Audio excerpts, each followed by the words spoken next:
ನಮ್ಮ ನ್ಯೂಸ್ಗೆ ಸ್ವಾಗತ. ವಿಘ್ನೇಶ್ ಬೆಂಜಾಯಿನ್ ಕಂಪನಿಯಲ್ಲಿ ಕೋವಿಡ್ ಲಸಿಕಾ ಕಾರ್ಯಕ್ರಮ.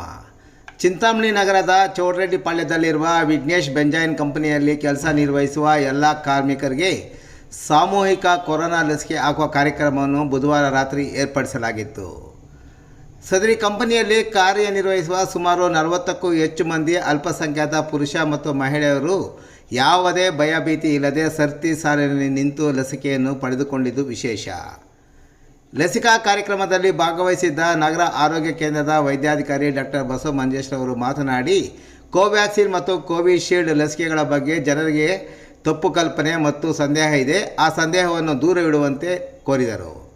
ಈ ಎರಡೂ ಲಸಿಕೆಯು ಗುಣಮಟ್ಟದಿಂದ ಕೂಡಿದೆ, ಯಾವುದು ಪಡೆದರೂ ಸಮಸ್ಯೆ ಆಗಿರುವುದಿಲ್ಲ. ಆದ್ದರಿಂದ ಸಮಯಕ್ಕೆ ಯಾವುದು ದೊರಕುತ್ತದೆಯೋ ಅದು ಹಾಕಿಸಿಕೊಂಡು ಆರೋಗ್ಯ ಕಾಪಾಡಿಕೊಳ್ಳುವಂತೆ ಕೋರಿದರು. ಈ ಸಂದರ್ಭದಲ್ಲಿ ಕಂಪನಿಯ ಮಾಲೀಕರಾದ ಚಾಂದ್ ಪಾಷಾ ಮತ್ತು ಇಮ್ರಾನ್ ಪಾಷಾ, ವಿಜಯಪುರ ಕೃಷ್ಣ ಬೀಡಿ ಮಾಲೀಕರ ಪುತ್ರ ಇಮ್ರಾನ್ ಪಾಷಾ, ಪತ್ರಕರ್ತ ಅಸ್ಲಾಂ ರಜಾ ಸೇರಿದಂತೆ ಮತ್ತಿತರರು ಉಪಸ್ಥಿತರಿದ್ದರು.